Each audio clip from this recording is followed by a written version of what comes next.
Saludos, queridos alumnos, estudiantes, alumnos y alumnas. Este es el primer video de nuestra eh, segunda parte del curso de medios de comunicación y pastoral. En la primera parte vimos documentos de la iglesia y los lineamientos generales del uso de los medios por parte de las directrices del magisterio de la iglesia y vimos algo también de teoría de medios. En esta segunda parte, que es la parte asincrónica, porque pues la otra también fue a distancia, en esta parte asincrónica vamos a ver análisis de medios, ¿sí? Entonces, el análisis del discurso es lo que vamos a ver en estas 3 semanas que nos quedan de curso y lo vamos a aplicar a productos mediáticos. Este tipo de análisis del discurso se puede aplicar a todo, a escritura, a prensa, a radio, a televisión, a series, a lo que sea, pero por la facilidad del formato y también por pues, ¿por qué no decirlo? Por la fruición, por el gusto, el gozo del formato, lo vamos a dedicar a cine, ¿sí? De pronto periódico o radio puede ser un poquito más fastidioso porque hay que hacer seguimientos más largos en televisión o en series de televisión, pues es más tardado y acá, bueno, la historia se cuenta bien contada con todos sus medios en 2 horas o menos, que es el formato cinematográfico. Entonces vamos a aprender a hacer este tipo de estudios, ¿sí? Hay 3 tipos de análisis del discurso. Esto ya lo habíamos visto en la última parte de la sección presencial, ¿sí? Entonces les decía, en la sección presencial vimos teoría de medios y orientaciones pastorales sobre los medios.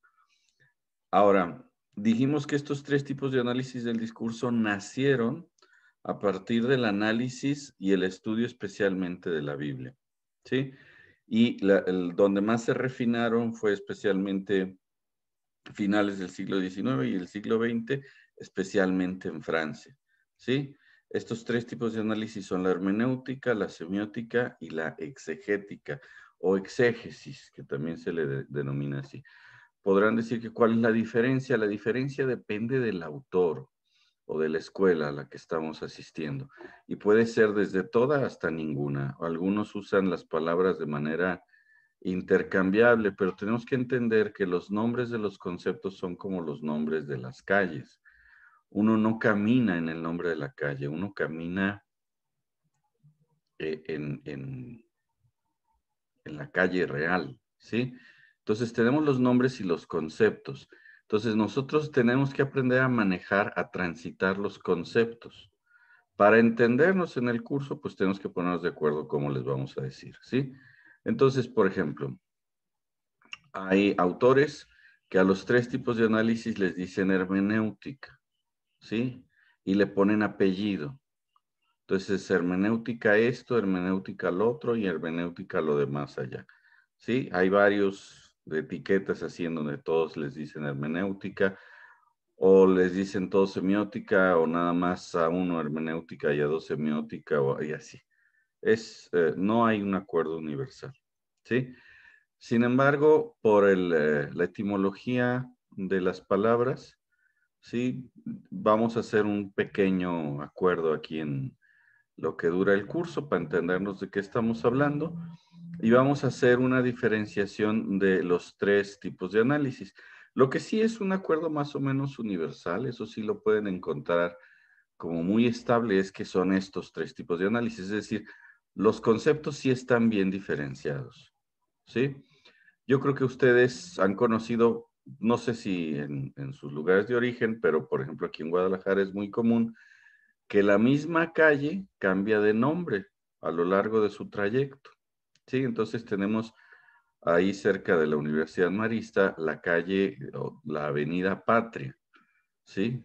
La Avenida Patria, pues llega un punto en donde ya no se llama Patria, ¿sí?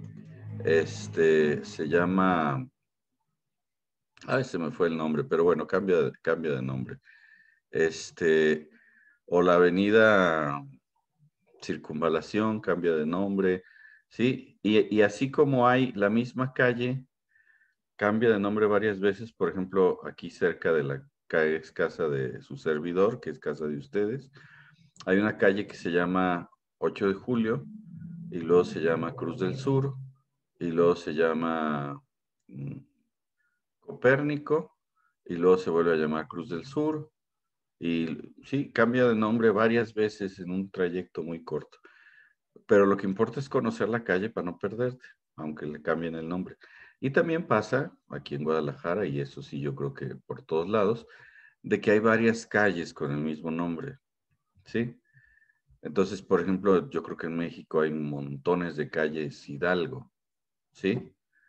Montones de calles Reforma, Juárez, Independencia, ¿sí?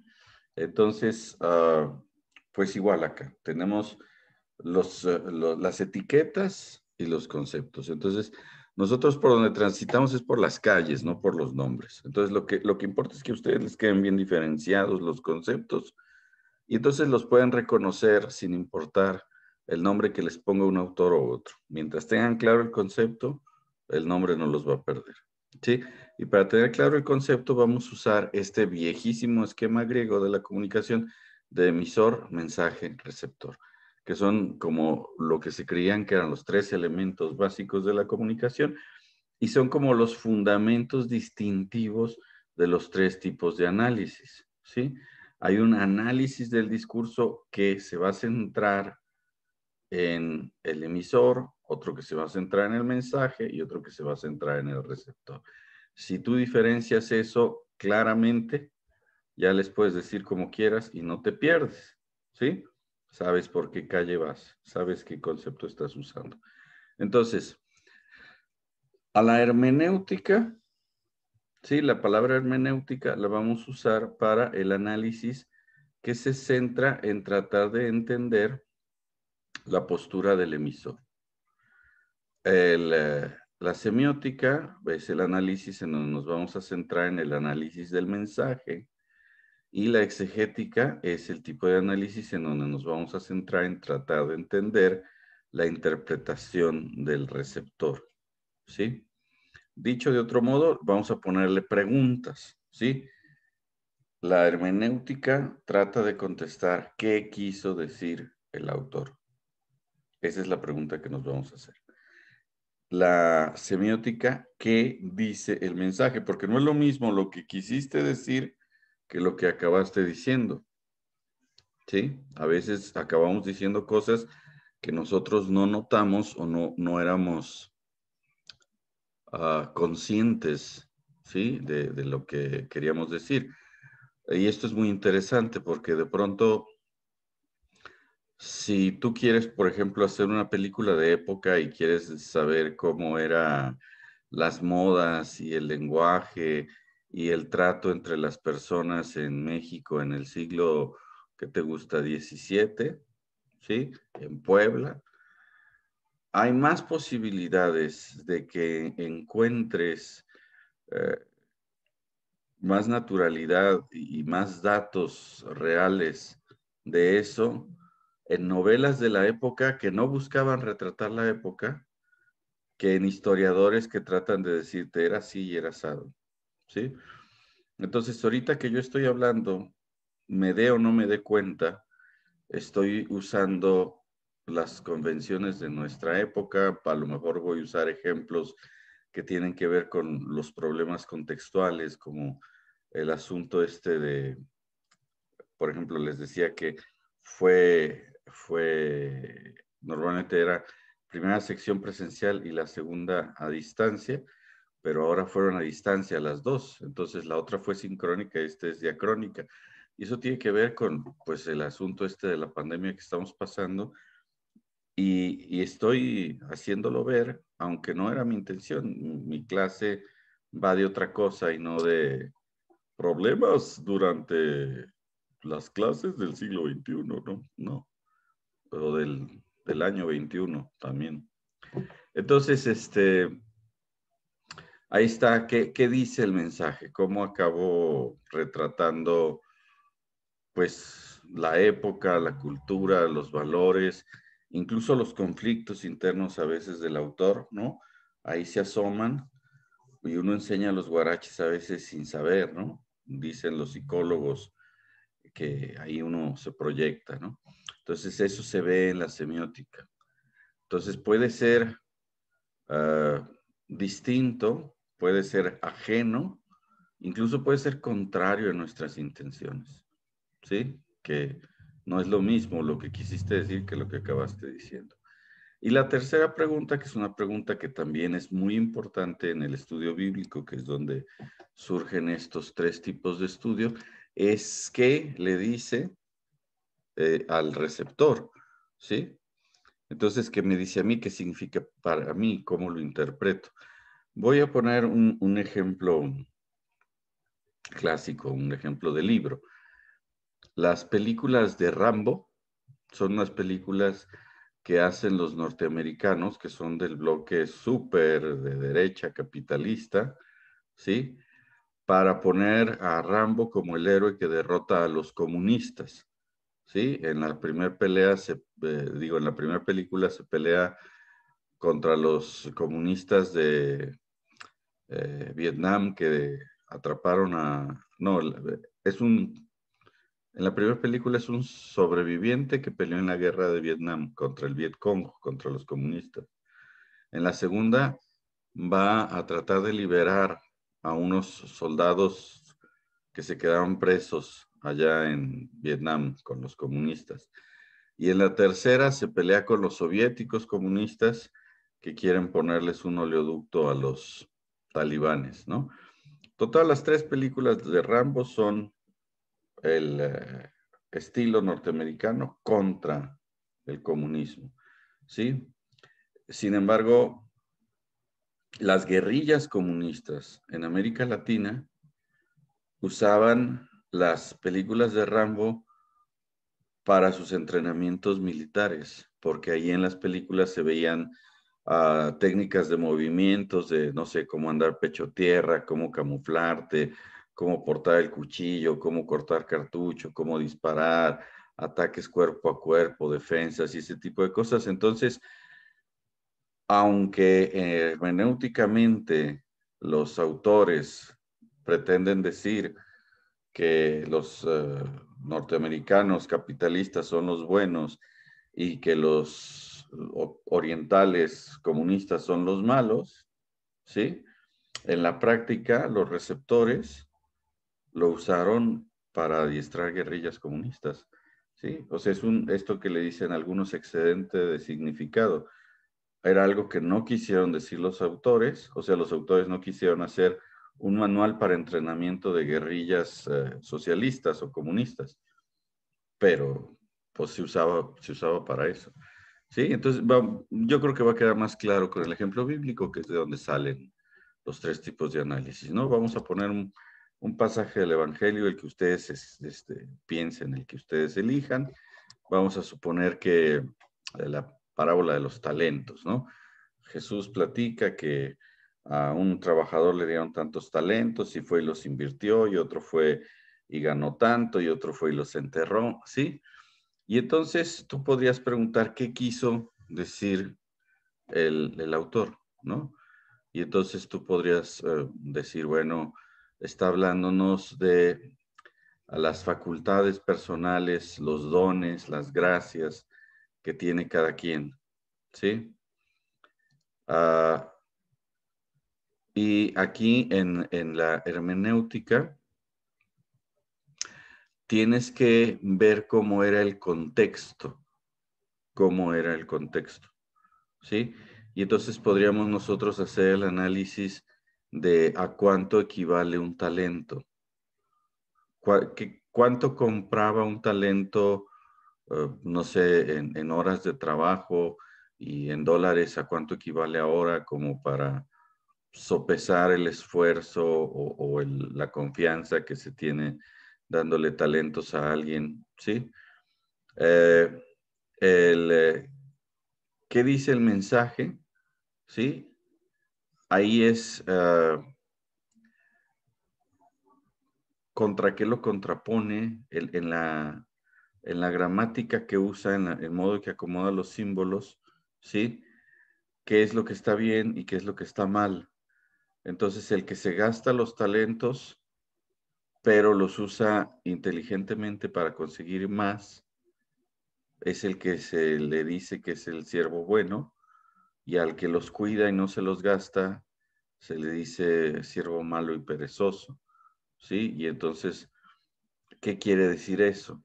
Bueno, pues quiere decir que pues no te quedes tus habilidades o tus gracias o tus dones para ti, sino que las aumentes en el servicio del reino, no sé. Y una pregunta muy importante, o sea, vamos a suponer, en la hermenéutica tú dirías, bueno, ¿qué significa esto para los judíos palestinos del siglo I? ¿No? ¿Cómo lo reciben? Luego, en la semiótica tú dirías, bueno, en general, a través de los siglos, ¿cuál es como el significado que ha transmitido este pasaje? Pero una cosa muy importante, ¿no? Es, ¿qué te dice a ti aquí hoy? ¿Sí? A lo mejor estás oyendo esta clase y estás diciendo, no, pues tengo que aprovechar la oportunidad que tengo de estudiar en línea, ¿no? En vez de flojear y ver los videos de pasadita y brincándome pedazos, los voy a ver completos y voy a usarlos para aplicarlos en mi catequesis o en mi pastoral o lo que sea. Entonces, ¿qué te dice a ti aquí, hoy? ¿Sí? Entonces son como las tres preguntas que nos podemos hacer. Vamos a iniciar porque es más fácil, ¿sí? Aunque este esquema nos los acomoda así, ¿sí? Emisor, mensaje, receptor, hermenéutica, semiótica, exegética. Vamos a empezar por la semiótica, ¿sí? Aquí pues aparece como el segundo lugar, pero por pedagogía vamos a empezar por lo más sencillo. Y lo más sencillo es empezar por analizar mensajes, pues empiezas analizando el puro mensaje, ¿sí? Entonces, vamos a hacer una muy rápida revisión de ¿por qué las palabras quedaron así, asignadas a este tipo de análisis, ¿sí? ¿A qué quiso decir el autor? ¿Qué dice el mensaje y qué le dice el receptor? Bueno, porque hermenéutica viene de Hermes, que es el mensajero de los dioses, ¿sí? El que trae el báculo este con las serpientes, era el mensajero de los dioses. Eu es una partícula griega que quiere decir bien, ¿sí? Como en Eugenia, bien nacida, eufemismo, buena fama, angelio es buen mensaje, ¿sí? Que es, lo traducimos como evangelio, buena noticia. Entonces, eu es bien o bueno, ¿sí? Y la partícula ticoteca, que es hermenéutica, significa guardado. Entonces significa mensaje bien guardado. Entonces, pues como que guardaste bien lo que mandaron decir, ¿no? Porque entonces, por hermenéutica vamos a entender este tipo de análisis. El análisis en donde tratamos de ver qué quiso decir el autor. Y para poder saber qué quiso decir el autor, tenemos que saber el contexto del autor. En qué año vivió, a qué pensaba, qué padecía, qué le preocupaba, qué estudió, qué creía, qué estaba pasando en la época, ese tipo de cosas, ¿sí? Luego, en la semiótica viene de sema, que significa como significado, ¿sí? Y luego, pues, ticoteca, que es que guarda. Entonces, significa qué significado guarda. Entonces, bueno, ahí vamos a ver como los signos en el modo en que se acomodan, la dinámica que agarran entre ellos, ¿sí? Generan una suerte de gramática, de modo que si los pones en un orden, o quieren decir una cosa, y si los pones en otro orden, ya quieren decir otra, ¿sí? Yo sé que hay muchos chistes, algunos de mal gusto con respecto a eso, ¿no? Como ese de, no es lo mismo huele a traste que a traste huele. Entonces, pues sí, La semiótica tiene que ver como con las reglas combinatorias de los signos y las estructuras narrativas, ¿sí? Entonces, a la hora que tú armas el relato, no sé, en el Evangelio, por ejemplo, si estás armando el relato y nos estás platicando que Jesús, por ejemplo, ah, de algún modo está diciendo que se parece a Moisés porque lo quisieron matar, ¿sí? De bebé hay una orden para matarlo y tiene que huir y huye, y se refugia en Egipto, ¿sí? Y luego vuelve a su pueblo. Entonces te está diciendo como esta estructura narrativa ya estaba en Moisés, ¿sí? Entonces semióticamente tiene mucha resonancia que en Jesús se repiten estructuras narrativas que están presentes, por ejemplo, en José, en Josué, en Moisés, ¿sí? En Adán, te está diciendo es el nuevo Adán, es el nuevo Moisés, es el nuevo Josué, ¿sí? Entonces esas estructuras, ¿sí? El modo en que acomodas el relato quieren decir cosas. Vamos a aprender un modo que es como el más sencillo, pero también es el más versátil, el que puedes usar para más cosas, especialmente en evangelización, se usa muchísimo, que es el que tiene que ver con los cuentos, ¿sí? Sin embargo, les puse ahí en la página el libro del padre Raúl Mora, con permiso de él. No sé si la editorial también estuviera muy de acuerdo en hacer lo que él diga, pero el padre Raúl Mora en vida me dijo que yo me sintiera libre de repartir su libro digitalmente. Entonces, con permiso de él, ahí lo tienen en la página, que es el mejor libro de semiótica que hay en español. Tal vez es de los mejores del mundo, pero no sé porque no he leído en todos los idiomas libros de semiótica, pero sí sé que es el mejor libro de semiótica en español y ahí lo tienen en la página. Entonces, si les interesan otros tipos de análisis semiótico, ahí pueden entrar. Sé que es el que mejor explica el análisis, por ejemplo, de Greimas, de los opuestos y los contrarios. Es la mejor explicación disponible que hay.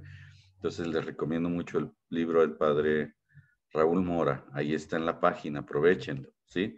Es un don, es un regalo, es un talento que ahí tienen. Sáquenle provecho, ¿sí?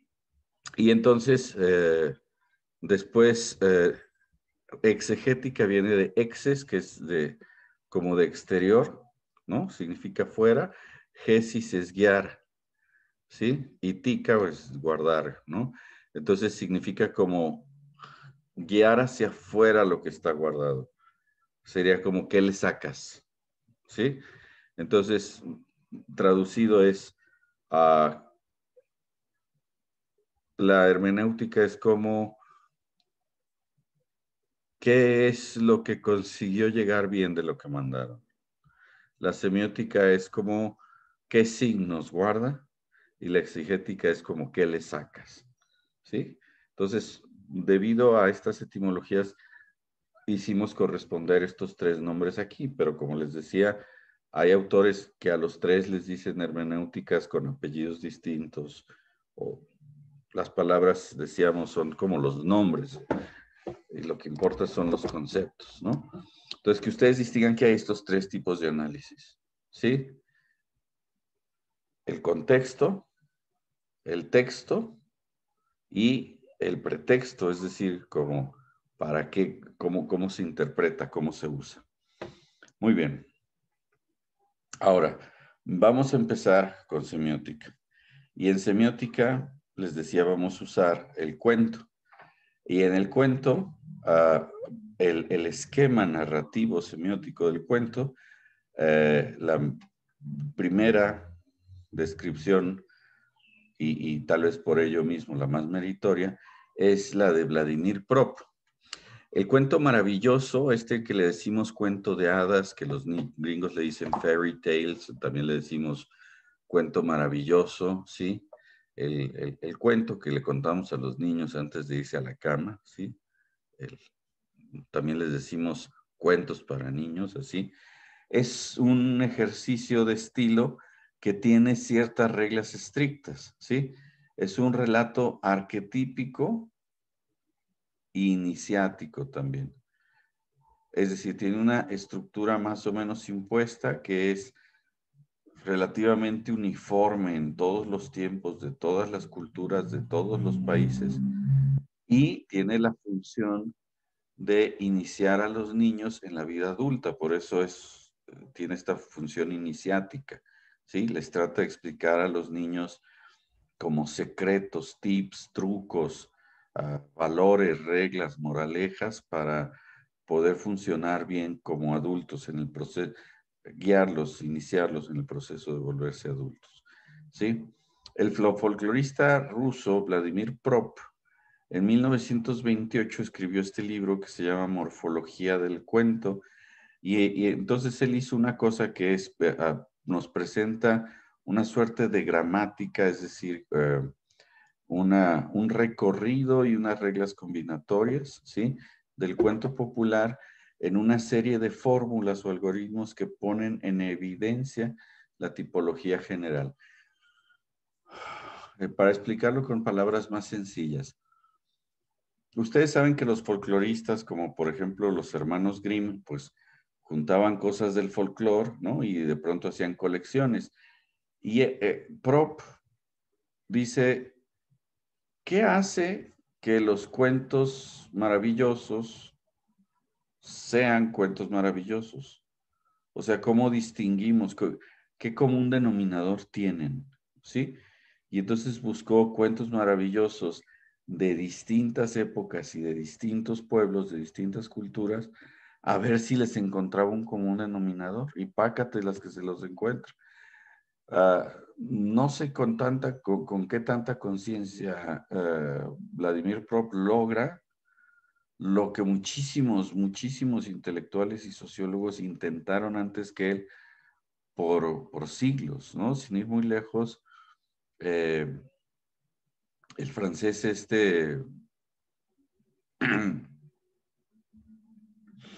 Augusto Javier Comte, ¿sí? Augusto Francisco María Javier Comte. Nosotros lo conocemos como Augusto Comte. Él quería ser el Newton de las ciencias sociales. Él quería encontrar leyes que se cumplieran en todos los pueblos, de todas las culturas, de todos los tiempos, con o sin la conciencia o el consentimiento de los humanos. ¿Sí?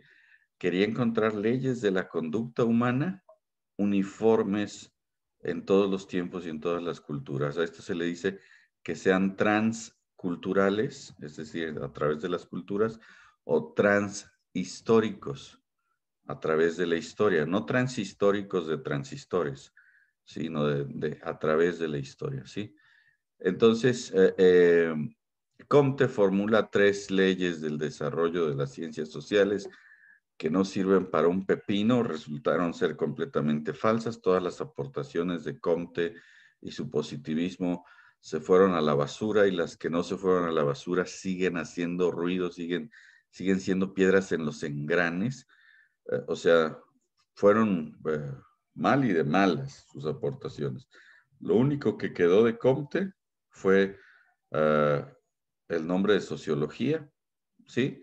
Y esta como ambición o intención de encontrar leyes humanas, leyes culturales, universales, ¿sí?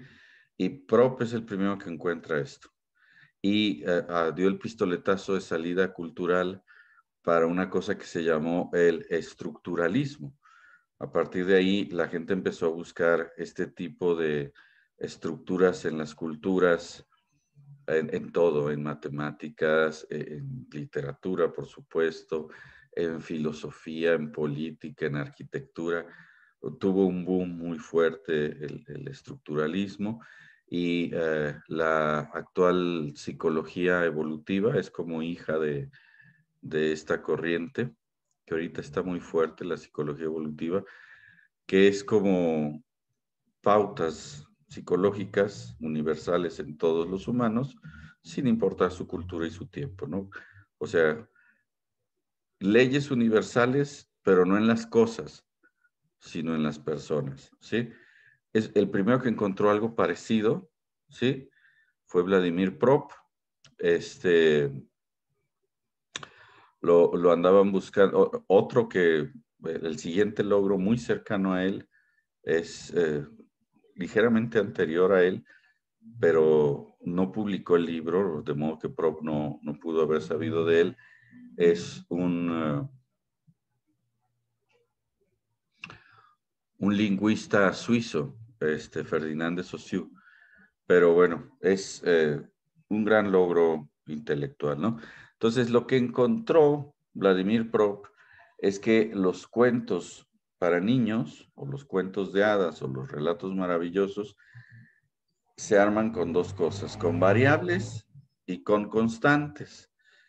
Las variables son los nombres y los atributos de los personajes y de los escenarios, y la moraleja que se elige y que pues tiene al relato como vehículo. Entonces vamos a suponer, yo tengo estoy atendiendo un grupo de jóvenes que se están peleando entre ellos porque quieren fama, o uno quiere mandar, o se tienen envidias, o no saben compartir, o lo que sea. Tú eliges el tema, saber compartir, ¿sí?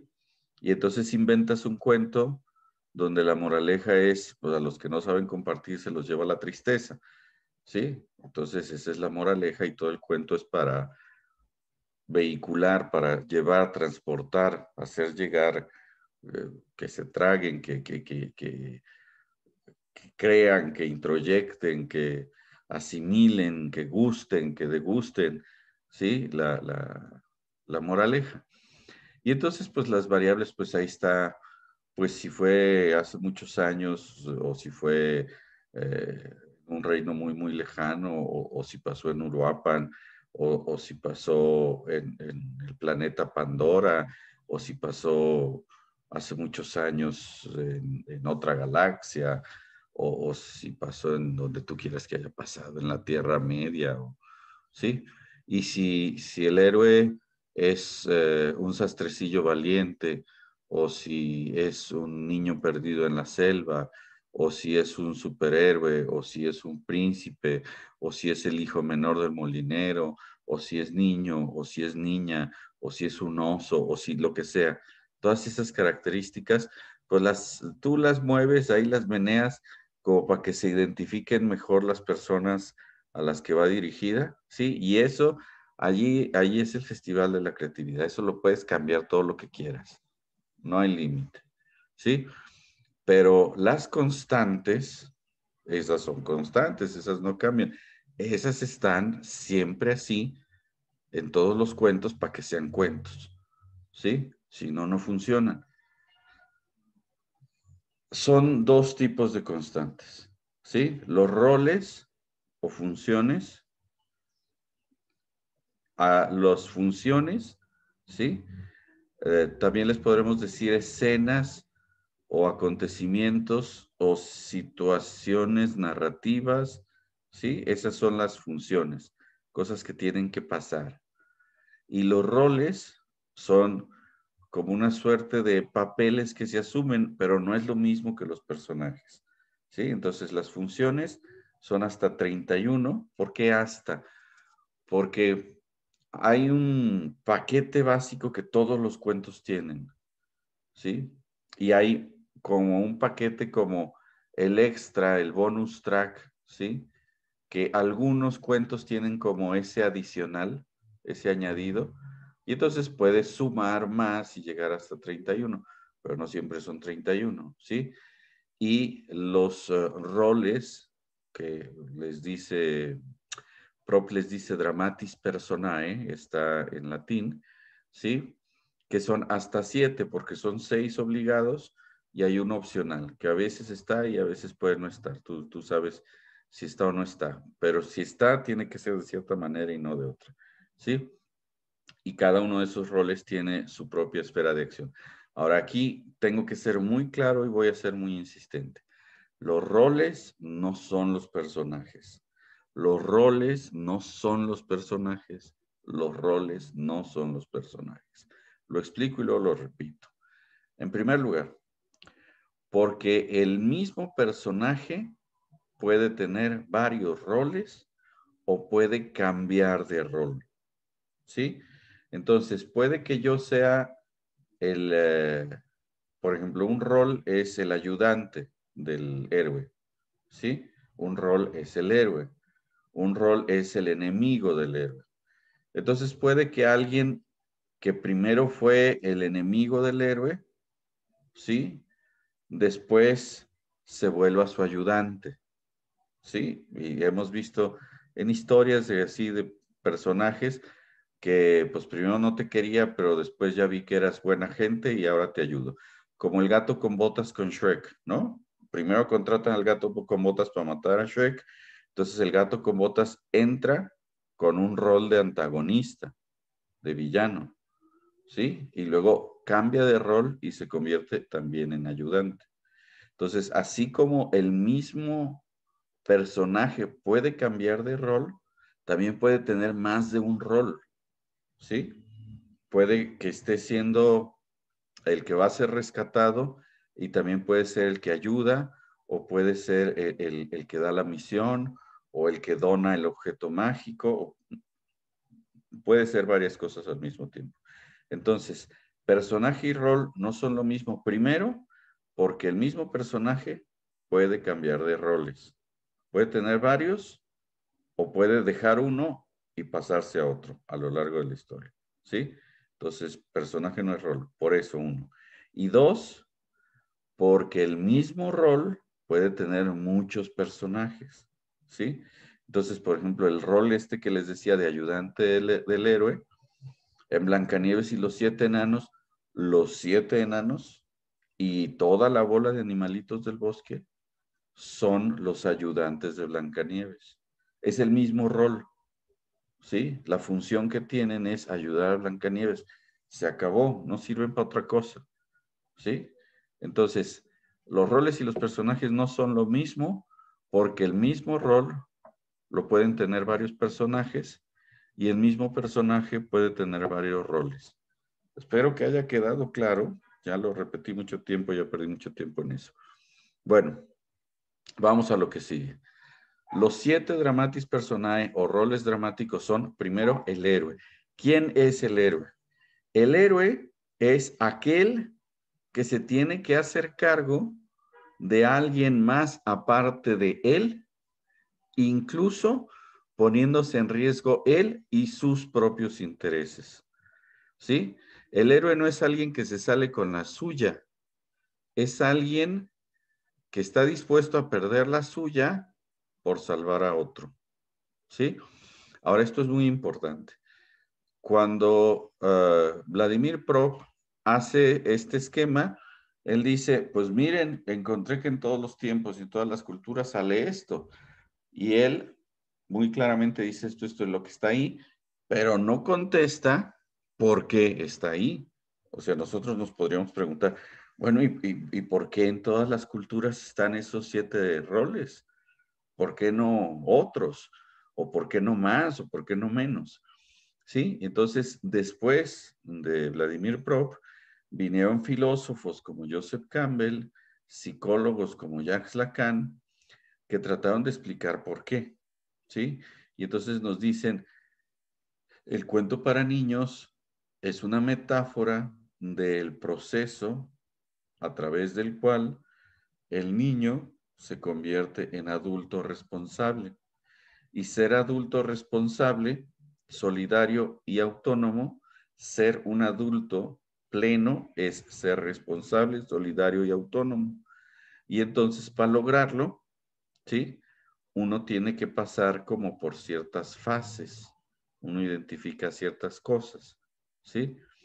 Entonces, por ejemplo, hay un filósofo español, José Ortega y Gasset, en donde ante el fenómeno este de cómo con la edad industrial y las fábricas y las comodidades modernas se empieza a necesitar cada vez más educación para encontrar un trabajo y entonces se empieza a posponer más el tiempo necesario para prepararse antes del matrimonio y la boda se empieza a prolongar y empezamos a ver el fenómeno de gente que es cronológicamente adulta, pero psicológicamente inmadura, ¿sí? De una manera más frecuente que lo que nunca antes se vio en la historia, ¿sí? Él se da cuenta de que volverse adulto cada vez tiene que ver menos con la edad. Y entonces él hace una reflexión muy buena en donde dice, convertirse en adulto, en este caso sería en héroe, ¿sí? Que es lo mismo. El héroe es la metáfora del adulto. Dice, es aquel que es capaz de hacerse cargo de alguien más, ¿no? Entonces tú puedes encontrarte a alguien de 40 y tantos años que vive en el sótano de sus papás y se dedica a jugar videojuegos y puede que sea muy eficiente en lo que hace y muy profesional y ganar su dinero, pero no ve por otros, ¿sí? Y tú te puedes encontrar una escuinclita en la sierra, ¿sí? Que trae cargada a la hermanita desde que tiene memoria, porque si no la cuida ella, ¿quién la va a cuidar? Y es su hermanita, ¿sí? Entonces, ah, volverte responsable por otro es como una de las claves del héroe, ¿no? El héroe tiene que ser responsable, solidario y autónomo. Entonces, la manera en que se define el héroe es aquel que se mete a rescatar a alguien más.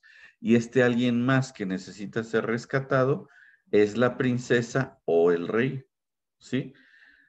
Aunque no siempre sea una princesa o no siempre sea un rey, suelen estar representados o por una princesa o por un rey o juegan la función que en la mayoría de los cuentos juegan o la princesa o el rey, ¿sí? Entonces, la clásica, la princesa está secuestrada en la torre como Rapunzel o la tiene el dragón como en Shrek o cayó dormida bajo un embrujo como en La Bella Durmiente o en Blancanieves y hay que rescatarla, ¿sí? Alguien necesita ser rescatado, ¿sí? O la secuestró el ogro o lo que sea. O a veces como en El Pan de la Vida o en Los Cinco Servidores, el rey está enfermo y entonces los hijos tienen que ir a buscar el remedio o los hijos tienen que ir a resolver la guerra o a enfrentar al enemigo o lo, ¿sí? Ayudar al que lo necesita. Entonces, princesa o rey es el símbolo o la representación narrativa de aquel que necesita ser ayudado, ¿sí? A veces no es una princesa, a veces es una secretaria, a veces es una periodista, a veces es un niño, a veces es como por ejemplo, en la película del laberinto, es el hermanito, ¿sí? Eh, pues ahí funge de princesa, ¿sí? Narrativamente así se le dice. Su papel es ser princesa o rey, ¿no? Es como el rol que juega. Luego, entonces tenemos que el héroe es el que tiene que rescatar a la princesa es la que tiene que ser rescatada por el héroe, el agresor es el que no quiere que el héroe realice su misión, ¿sí? Ya sea porque él fue el que puso en peligro al rey o a la princesa o él la secuestró o lo que sea, o porque no quiere que el héroe la rescate, ¿no? No tiene que haber sido la causa, aunque normalmente lo es, pero sí es el impedimento, ¿no? Trata de evitar que el héroe realice su misión, ¿sí? A veces es un disque amigo, pero mal consejero, flojo, o a veces tú lo puedes representar como un defecto de carácter, ¿no? Un vicio, la pereza, ¿no? Entonces te ponen así como encarnaciones de las cosas que le impiden a la gente eh, hacer lo que debería, su deber, ¿sí? Eso es lo que te hace héroe, cumplir con tu deber. Y ese es el agresor, lo que encarna aquello que dificulta la labor del héroe. Luego está el mandatario. El mandatario es el que le da al héroe la misión de héroe. Es el que lo manda, el que le dice, mira, la princesa está en peligro. Mira, a veces la princesa es la ciudad, ¿no? No sé, metrópolis, ciudad gótica, el país de las maravillas, la que tú quieras, ¿no? El ogro viene y se está comiendo las cosechas y alguien tiene que salvarla a la ciudad, ¿no? Vas, entonces el mandatario es el que le da la misión al héroe. Y el mandatario puede actuar por su cuenta, involuntariamente o contra su voluntad, ¿sí? Es decir, puede ser que de veras quiere que el héroe sea el héroe y va y le dice, oye, tú ayúdanos. O puede ser que está diciendo, ja, ja, ja, nadie va a saber nunca que tengo secuestrada a la princesa en el fondo del pozo 38 de la mina 44 y lo oye el héroe, ¿no? O puede ser que él no quiere decir el secreto y el héroe se lo arranca mediante una argucia o alguna prueba o algo, ¿no? Entonces, el mandatario es el que le da la misión al héroe, ¿sí? Incluso lo que les decía de los roles y los personajes, el mismo personaje podría ser el agresor y el mandatario, ¿sí? Podría ser que el mero villano, cuando va y le secuestra a la esposa o la novia o la hermanita o la mamá al héroe, ¿sí? Le dice, ja, ja, ja, y no vas a poderla rescatar y la voy a poner en tal lado para ver si, ¿no? A ver si la salvas. Entonces, a veces el agresor puede ser el mismo que está dando la misión, ¿no? Yo fui el que te cuchileó como, no sé si ubican la película de Batman de Tim Burton, la de los 80s, ¿sí? El, el que le da la misión a Batman de enfrentar a los villanos a través del miedo es el que mata a sus papás. Y el que mata a sus papás es el Guasón, es el villano de la película. Sí, entonces, hay una escena en donde cada uno le dice al otro, tú me creaste, ¿no? Entonces, podría ser, el mismo personaje podría ser el agresor y el mandatario. Luego el donante. El donante a veces, muy a menudo, es el mismo personaje que el mandatario. Son dos roles distintos, pero no tiene que ser el mismo. El donante es el que le da al héroe lo que necesita para cumplir su misión. Normalmente es una suerte de mentor o de maestro o de proveedor. No sé si eres James Bond, es Q el que le da los inventos y el cigarro explosivo y el zapato teléfono y todas esas cosas, ¿sí?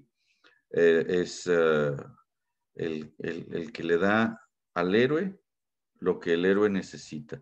A veces es formación, a veces es preparación, a veces son unos amigos, a veces son unos ayudantes, a veces son unas armas. No sé si en la lucha de titanes le dan a Perseo la, la, el casco de invisibilidad y el escudo indestructible para que se friega la medusa, ¿no? O la espada cantarina, o la rosa azul, o la fórmula mágica, o las palabras mágicas, el abracadabra, o no sé, ¿sí? La clave secreta, la contraseña, el entrenamiento, el código de los misiles, no sé, ¿sí? Y esto que da el donante normalmente se le dice el objeto mágico, ¿sí? Aunque no sea necesariamente mágico. Entonces, por ejemplo, hay una película de Michael Bay, que dirige con la cámara temblando todo el tiempo, muy trepidante, el que hace las de Transformers. Hay una película que se llama La Isla, ¿no? Y está contada con este esquema y el objeto mágico es una tarjeta de crédito, ¿no? O sea, el donante le da al héroe una tarjeta de crédito para que pueda salir adelante en sus dificultades. Entonces, pues el objeto mágico no tiene que ser mágico, pero es mágico en el sentido del magis, o sea, le da algo más al héroe que el héroe no tenía y no podía por sí mismo. ¿Sí? Entonces, en este incremento de las posibilidades del héroe, eso es lo que lo hace mayor, por eso es el magis, es mágico. Entonces, el objeto mágico es lo que da el donante, ¿sí? Y a veces el donante a lo que da son a los auxiliares. A veces el auxiliar o el achichincle del héroe es al mismo tiempo el objeto mágico y entonces es el auxiliar mágico. No tiene que ser, pero a veces puede ser. ¿Sí? Entonces vamos a suponer que el Hagrid es un donante y le da al Harry Potter su lechuza, su Hedwig, ¿sí? Y entonces Hedwig le ayuda a Harry Potter y en algunas ocasiones lo saca de problemas y entonces pues es como auxiliar, pero también es como objeto mágico al mismo tiempo, entonces se vuelve como auxiliar mágico, ¿sí? Entonces, pues ahí está. Es el héroe, que es el que tiene que salvar a alguien, la princesa, que es quien necesita ser salvada. Los que dificultan que el héroe cumpla es el agresor. Los que facilitan que el héroe cumpla es el auxiliar. El que le dice al héroe, tú podrías salvar a la princesa, es el mandatario. El que le dice, esto es lo que necesitas, el que de quien obtiene lo que necesita para salvar a la princesa, ese es el donante. Y lo mismo, el donante puede actuar porque quiere, puede actuar por su voluntad, sin voluntad o contra su voluntad. Sí, entonces el donante puede ser alguien que quiere ayudar al héroe y se presenta y le dice, yo te voy a ayudar, ¿no? Toda mi vida te he vigilado y esperado para ayudarte, ¿no? O puede ser alguien que no quiere ayudar al héroe, como el Filoctetes, que no quiere entrenar a Hércules en la versión de Disney. No quiere, lo obliga a Zeus, ¿sí? O puede ser que sea algo que está allí, ¿no? Es la fuente de la eterna juventud. Ese es el donante. Entonces, pues tú vas y lo agarras y la fuente no tiene conciencia para enterarse o para querer darte o para querer negarte nada, nomás ahí está. Entonces, el donante puede ser a favor, neutro o en contra, no importa. Y eso puede ser que coincida con otros personajes, ¿sí? Puede ser auxiliar o mandatario o agresor o lo que sea, lo que sea. O incluso princesa en una de esas, ¿no? La misma princesa dejó dicho o se le cayó el zapato en el camino y ese va a acabar siendo el objeto mágico. Y el que nos falta es el falso héroe. Este falso héroe o impostor es el extra, el adicional, el que no siempre está. Puede estar, pero no siempre está. Cuando está, la función que tiene es que una vez que el héroe realizó todas las tareas y salvó a la princesa, el falso héroe aparece y se quiere quedar con la recompensa o con el reino o con el crédito o con la princesa o con lo que haya de premio. ¿Sí? Y entonces pues hay que hacer un poquito más extendida la trama para que haya una prueba en donde se diferencia quién es el falso héroe y quién es el verdadero héroe, ¿no? Como el príncipe encantador en las de Shrek, ¿no? Que la segunda creo que es, que dice, yo soy Shrek, Fiona, yo te salvé, pero me hice guapo por ti, ¿no? O sea, se quiere quedar con el crédito, es un falso héroe, es un impostor. Bueno, ahora, vienen las funciones. Las funciones les decía que son como los hechos que pasan en la trama. Son muchas, son hasta 31, no quiero entretenerme tanto como en los roles, ¿sí? Y se dividen en grupos. Primero hay una sección preparatoria que muchos no consideran que sea como acción todavía, sino como el preludio, ¿sí? Entonces, hay un prólogo que es así, no se considera una función porque no es algo que pasa, sino lo que ya había pasado, es la situación inicial, ¿sí? Como por ejemplo te dicen, había llovido, pues ya no está lloviendo, pero llovió antes, ¿sí? O todos eran muy pobres, o este, llegó la peste, o se llevaron el libro de la paz, lo que sea, ¿no? La situación inicial. Entonces, ese es el prólogo en donde te dicen, había una vez en un bosque un lugar así asado donde había tales problemas, pero que había dragones o que había bandidos o lo que sea que haya, ¿no? Es como poner el tablero, establecer la cancha para que el juego empiece, ¿sí? Entonces ese es el prólogo. Y entonces, como el proceso del cuento maravilloso es el proceso en el que el niño se vuelve adulto, es un proceso en donde metafóricamente, digamos que rompe el cascarón y ya no hay vuelta atrás, ya no se puede regresar al cascarón, ya no cabe en la cuna, truena la cuna, pero no le queda volverse a ser bebé y volver a cagarse en los pañales para que todo vuelva a ser seguridad y belleza como cuando era chiquito. Tiene que correr para adelante y en vez de volverse a volver bebé, tiene que aspirar a convertirse en padre de los nuevos bebés, ¿sí? Entonces, este rompimiento del cascarón, este rompimiento del nido, del nicho, del, de la burbuja de cristal, de la instalación idílica en la infancia, ¿sí? Le truena al héroe en la cara y entonces ya no puede regresar a la infancia, ya no hay vuelta atrás, tiene que echarse para adelante. Y entonces siempre la metáfora está en un rompimiento familiar, ¿sí? Si vemos casi todos los héroes, Robin Hood, Batman, Superman, Harry Potter, todos tienen la familia hecha garras. O se les murió el papá, o se les murió la mamá, o se les murieron ambos, ¿sí? O sea, Blancanieves, Cenicienta, el Hombre Araña, todos, un desgarriate. Tú dices, ¿por qué? Bueno, pues porque si el nido está muy cómodo y el agua está calientita y pues yo para qué me muevo, aquí estoy bien, ¿no? Entonces, para que salgas adelante, tiene que tronar primero la comodidad. Entonces empieza con que uno de los miembros de la familia se ausenta. Luego le prohíben algo al héroe, ya no se siente tan libre. Luego viola la prohibición, ¿no? Llega el tepache y entonces lo tiene que remediar de algún modo. Le dicen, Caperucita, no hables con ningún extraño en el camino, y ahí va la Caperucita de babosa a platicarle al lobo, ¿no? Entonces, el agresor, el lobo, intenta obtener información de la víctima. ¿Dónde vas, Caperucita? El agresor recibe información de la víctima. No, pues que voy a casa de mi abuelita. El agresor busca engañar a la víctima para apoderarse de ella, de la víctima o de sus bienes. No, mira, Caperucita, vete por allí, es un atajo, llegas más rápido.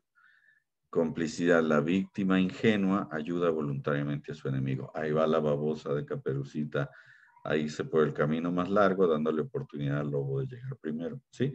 Todo esto es una sección preparatoria y suele estar muy rápido mezclado ahí en un cuento. Por ejemplo, los de Disney que son magistrales para contar las cosas, en La Bella y la Bestia, pum, todo esto te lo cantan en una canción al inicio. Mira, ahí va esa chica tan extraña, ¿no? ¿Quién sabe cuál es su interés?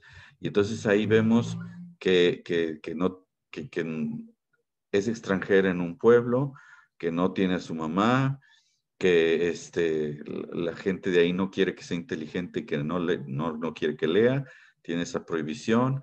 Vemos que el agresor es Gastón y se quiere quedar con ella. Todo eso, como en una canción, rápido ¿no? Entonces, toda esta es la sección preparatoria. Y propiamente la acción empieza con una fechoría que se le hace al héroe o una carencia que el héroe tiene, ¿sí? Le hacen algo malo o él desea tener algo y entonces eso es lo que inicia la acción. Sí, por ejemplo, en las películas estas de los karatecas y los peleadores y el Van Damme y las de Valentín Trujillo, eso casi siempre es la fechoría, le matan a la esposa o le matan a la familia, al héroe, y entonces es donde se arman la pelotera, ¿no? Pero a veces puede ser una carencia, ¿no? O sea, la Bella dice que quiere aventuras que al mundo asombren. La Blancanieves dice que desea que un gentil galán le entregue su amor. la Bella Durmiente dice que siempre soñó con un, ¿cómo va la canción? Eres tú el príncipe, es tú el que yo soñé, ¿sí? Puede ser una fechoría o una acción. Y eso es lo que ya detona la acción, pues, ¿no? Entonces te presentan así como, mira, esto es lo que está pasando, estos son los personajes, estos son los intereses, y entonces donde ya empieza la trama, ¿no? Es en A mayúscula o A minúscula. Y entonces ahí es donde empieza la primera sección narrativa, que esta le podríamos decir que es el primer acto. Entonces, un agresor causa un daño a un miembro de la familia o el héroe desea poseer algo, ¿sí? Entonces, por ejemplo, secuestran a alguien o por ejemplo, el sastrecillo valiente se enamora de la princesa y quiere casarse con ella, y entonces se anima a retar al ogro, ¿sí? B, mediación. El héroe conoce la desgracia acaecida y se le ordena que la solucione. Esta es la función del mandatario. El mandatario es el que cumple esta función, la B, ¿sí? Hace saber al héroe que él puede ser héroe, ¿no? Que se necesita que alguien salve a la princesa y que él podría ser. Luego viene un principio de acción contraria. El héroe, que narrativamente representa al niño que siente que no puede, todo nos dice que no debería de aceptar, que la tarea supera sus capacidades y sus fuerzas. Pero, contrario a eso, contrario a las prohibiciones que le dirigieron, contrario al buen juicio de sus tíos adoptivos, o contrario a lo que sea, el héroe acepta o decide actuar, o no le queda de otra, ¿no? Él dice, no, no, no, yo me regreso a mi casa, ¿no? Y a la hora que se quiere regresar, pues se le muere el caballo, o se le quema el puente, o se le cae la noche, o cae la tempestad, no, no, no, no le queda otra. Acepta o decide actuar. Entonces el héroe parte, deja su hogar. Y entonces tenemos aquí partida, luego DEF, DEF. Esa sección se conoce como búsqueda mágica, ¿sí? Y se puede repetir varias veces. Puede haber varias búsquedas mágicas. Y partida y luego DEF representa la preparación del niño para convertirse en adulto. Es decir, va a la universidad, ¿sí? O va a la escuela, o va a la ciudad, o se mete de monjito, o de monjita, o de aprendiz en no sé qué, o se pone al servicio del cazarrecompensas, o del hechicero, o lo compra el señor Vitalis para que sea actor callejero, lo que sea, ¿sí?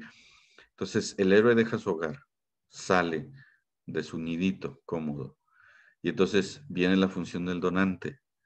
El donante lo somete a una prueba preparatoria para recibir el objeto mágico. Entonces, el héroe reacciona a las acciones del donante, pasa la prueba y entonces recibe o el objeto mágico o el auxiliar, ¿sí? Este DEF puede repetirse varias veces. Por ejemplo, hay un cuento que se llama Los 5 servidores, en donde a un príncipe le pone una tarea muy difícil y en el camino va repitiéndosele esto, el DEF, ¿no? Encuentra una prueba, la pasa y se hace de un servidor. Encuentra una prueba, la pasa 5 veces y entonces obtiene los 5 servidores y pues ya está listo. Sí, entonces pues si eres Percy Jackson, pues vas a la escuela mitológica de héroes y entonces el centauro te pone ahí a aprender combate y entonces tú eres muy valiente con los que te retaron y los que ya no te querían ver se vuelven tus admiradores o tus amigos o de ahí sacas a la novia o yo no sé, ¿no? Depende del cuento. Y esta se puede repetir varias veces. Ahora, la sección narrativa es como el primer acto. Todo lo que está dentro de la sección narrativa, lo puedes cambiar de lugar. Todo lo puedes mover de lugar. Y las secciones, la búsqueda mágica DEF, las puedes repetir varias veces. Mientras pase adentro del primer acto, hazle como quieras. Mientras pase adentro del primer acto, no hay bronca. Pero tiene que pasar todo y tiene que tiene que pasar en el primer acto, ¿sí? Ya que pasó todo eso, el cierre o el telón del segundo acto es que o sales de la preparatoria o de la universidad o de Hogwarts, ¿sí? O de la escuela de héroes y llegas cerca del objeto de tu búsqueda. Ahora sí llegas donde los malos sí son malos y las espadas ya no son de palo, ya no son de práctica, ahora sí son de metal y son filosas y ya no son notas de los profes de Hogwarts lo que te juegas, sino el pescuezo, ¿no? Entonces, vamos al segundo acto, en donde el héroe y el agresor se enfrentan en combate. Luego viene la marca del héroe. El héroe es marcado.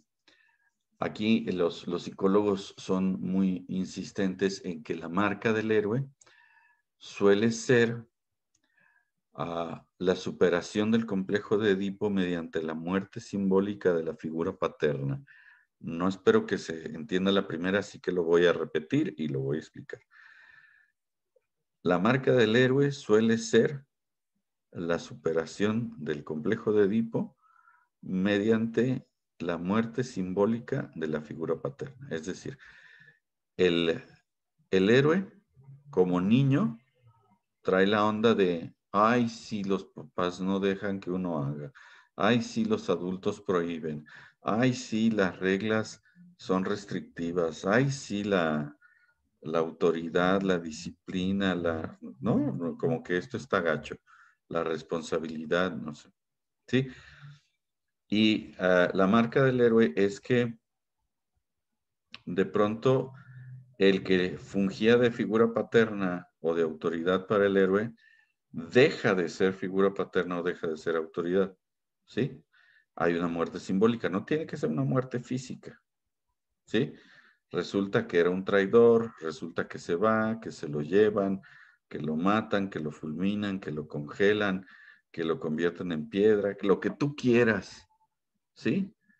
Pero ya no trae bules para nadar. Se le acabó la pilmama al héroe. Al principio se anima porque dice, ay, bueno, ahí va mi maestro a ayudarme. Pues ahí se acaba el maestro, ¿no? Resulta que se muere, que se enferma, que necesita ayuda, que lo secuestran, que siempre no era bueno, que resultó que era malo, lo que tú quieras, pero ya no está ahí para ayudarte, ¿sí? Y entonces te das cuenta de que ahora al que le toca ser el responsable y al que le toca ser el héroe es a ti. No sé, por ejemplo, en las del gato en el sombrero, ¿no? Los niños están con que, ja, hay que desobedecer las reglas y mi mamá es muy apretada y no nos deja brincar en los sillones, ¿no? Y llega el gato y les arma un desmadre que les destruye la casa y casi el universo a los niños. Y entonces los niños se dan cuenta de que tienen que ponerle un alto al gato, ¿sí? Y luego al final resulta que pues el gato estaba fingiendo para que ellos se dieran cuenta que las reglas sean necesarias. Pero llega un momento en que la figura paterna del gato de yo los llevo, yo los ayudo, revienta cuando el gato empieza a ser más irresponsable que ellos, ¿sí?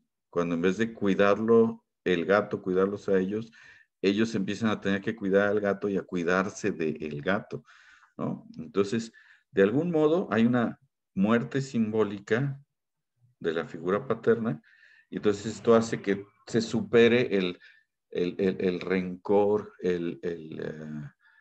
la tirria, el odio, el miedo, la rivalidad hacia la responsabilidad, hacia la figura paterna y se asuma la adultez, ¿sí?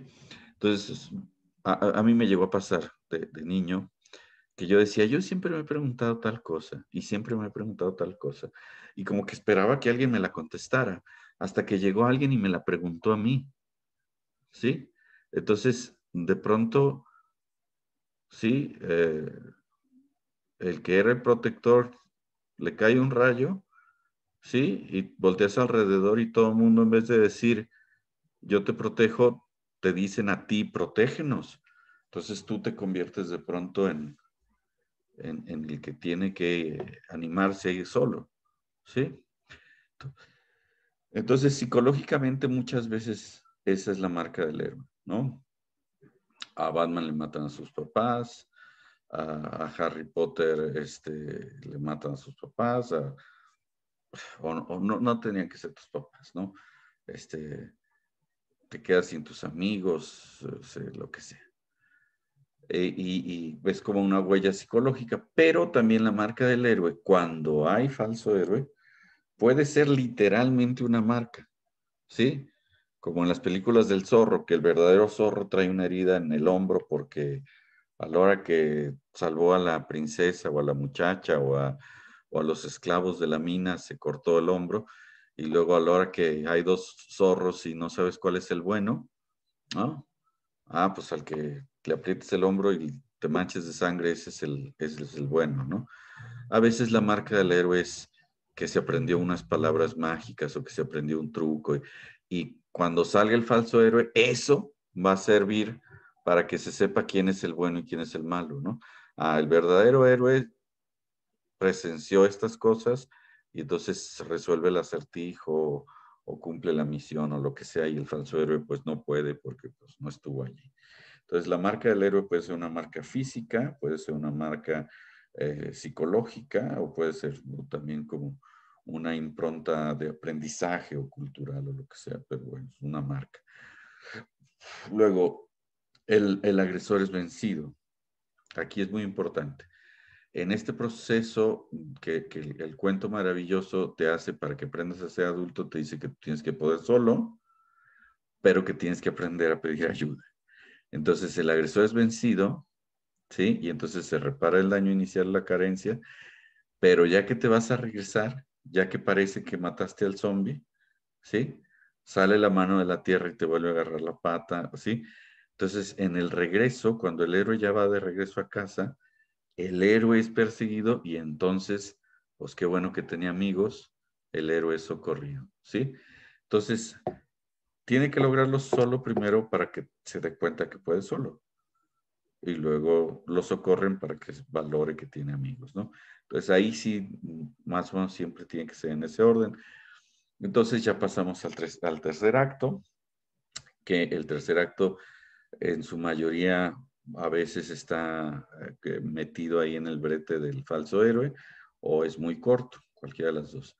Sí, entonces en el regreso a casa, el héroe gana otro reino o regresa a su casa o llega al palacio de un rey extranjero donde se contrata, pero se contrata de incógnito, ¿sí? O sea, en todo el periplo del héroe, Juanito fue a la facultad de medicina, aprendió medicina, luego fue a la guerra como médico castrense, ¿sí? Y luego ya regresa a su pueblo, pero regresa como pues, un muchacho, ¿sí? La gente sigue viendo a Juanito o ve a un chamaco, no ve al señor doctor, ¿sí? Entonces, un falso héroe pretende ser el autor de la hazaña. Estas que tienen, si se fijan, L, X y T, perdón, y V, tienen asterisco. Esas son las relativas al falso héroe. Si no hay falso héroe, esas tres desaparecen, ¿sí? Entonces, alguien dice, no, pues yo soy el verdadero héroe. ¿Sí? Entonces se le pone una tarea difícil al héroe. El héroe cumple la tarea difícil. El héroe es reconocido. Si hubiera falso héroe, pues como reconocen al héroe, el falso héroe es desenmascarado. ¿Sí? Entonces, si no hay falso héroe, pues nomás hay una tarea difícil, ¿no? Si usted empieza a ahogar en la fiesta del pueblo el alcalde con un hueso de aguacate, ¿sí? Y pues todos empiezan con que ya hay que darle los santos óleos y por ahí se levanta Juanito. Hay que hacerle la maniobra de Heimlich y él se la hace y ¡boom! Lo salva. Y entonces a partir de ese momento ya no le vuelven a decir Juanito. Ya le dicen, gracias, doctor. Entonces el héroe recibe una nueva apariencia, ya lo reconocen como héroe. ¿Sí? Entonces el niño ya no es niño, ya es adulto. Y entonces como adulto tiene que generar su propia esfera de acción, que significa su propia sociedad de adultos o su propia familia. Entonces pasa a premiación o boda, es decir, el héroe se casa con la princesa y o sube al trono, ¿sí? El nido ya no le queda como niño, pero entonces él tiene que construir un nuevo nido, pero ya como padre. Y bueno, en el camino, pues si había falso héroe, pues castigan al falso héroe. Y ya, ese es el esquema de prop. Evidentemente, no se trata de una trama general, ¿sí? Es decir, como les decía, al interior de cada uno de los tres actos puedes menear las cosas. Decíamos que hay algunas, las del falso héroe, que pueden no estar. Algunas secuencias como las búsquedas mágicas de EF pueden repetirse. Lo que les decía, el donante puede actuar por propia voluntad o por coacción. A veces el agresor y el falso héroe son el mismo. Si el héroe recibe una marca, a veces, generalmente, esta es la marca por la que se le reconoce cuando hay un falso héroe. Si no hay falso héroe, se omite la relación al falso héroe. A veces incluso se omite la marca del héroe, ¿sí? Entonces, ¿cómo diríamos? Hace cuenta que no es... Uh, no es como una regla que tienes que ir centímetro a centímetro creciendo, sino que es como una cajita de Legos en donde por paquetes tú puedes armar y hay mucha flexibilidad en cómo lo armes, ¿sí? Pero pues ahí se cumple. En general, este es el esquema del relato maravilloso, ¿sí? En donde las flechas, que son los traslados del héroe cuando se va a formarse y cuando regresa de la formación a donde los cocazos son de veras, ¿sí? Esas flechas son como los telones de final del primer y final del segundo acto. Entonces, esta es más o menos la estructura canónica del cuerpo del cuento maravilloso, y vemos cómo incluso hay líneas paralelas que no tienen que ser cronológicamente una detrás de otra, sino que podrían incluso estar pasando sincrónicamente, ¿sí? Y entonces esto te da como elasticidad narrativa. Entonces hay que reconocer este esquema y hay que saber usarlo. Eh, los primeros evangelizadores eran famosos por saber hacer cuentos y teatro, y les funcionaba muy bien. Y esta fórmula funciona, sí, funciona muy bien. Ahora el ejercicio que sigue, lo que vamos a hacer es que vamos a ver una película. Vamos a ver la película de la Guerra de las Galaxias de 1977. En la página de la materia yo les dejé dos enlaces de donde pueden descargar la película, eh, si es que no la tienen. Y ahí, por supuesto, más fuentes para descargar la película. Cada fuente pues tiene sus requisitos ahí conforme al respeto de los derechos de autor. En algunos firmas, en algunos pagas. Ustedes ahí ven cómo se hacen bolas, pero yo les dejo ahí unos enlaces que les pueden servir. Si no la tienen, si tienen contratado Disney Plus, pues ahí la ven, o si no sé, a lo mejor la tienen ahí entre sus discos de películas. La cosa es que hay que volverla a ver. Aunque ya la hayas visto, hay que volverla a ver. Entonces, yo les dejo en la página de la materia, ¿sí? En primer lugar, les voy a dejar un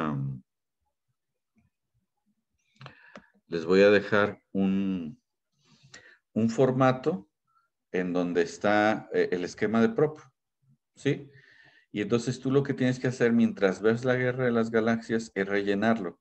Entonces dice héroe, entonces tienes que poner ahí quién es el héroe.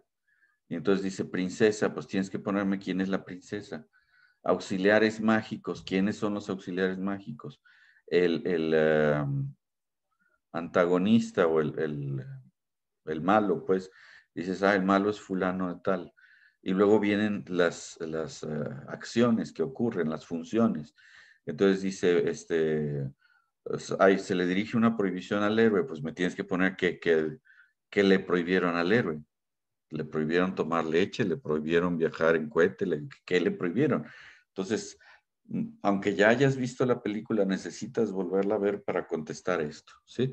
Entonces, lo que quiero es que descargues el formato del esquema maravilloso de prop que está ahí en la página después de este video, y lo imprimes o lo tienes en la computadora, como te vaya más a gusto, pero lo tienes que tener a la mano para intervenirlo mientras ves la película, para que mientras ves la película vayas contestando, pues aquí está la respuesta de este, aquí está la respuesta del otro.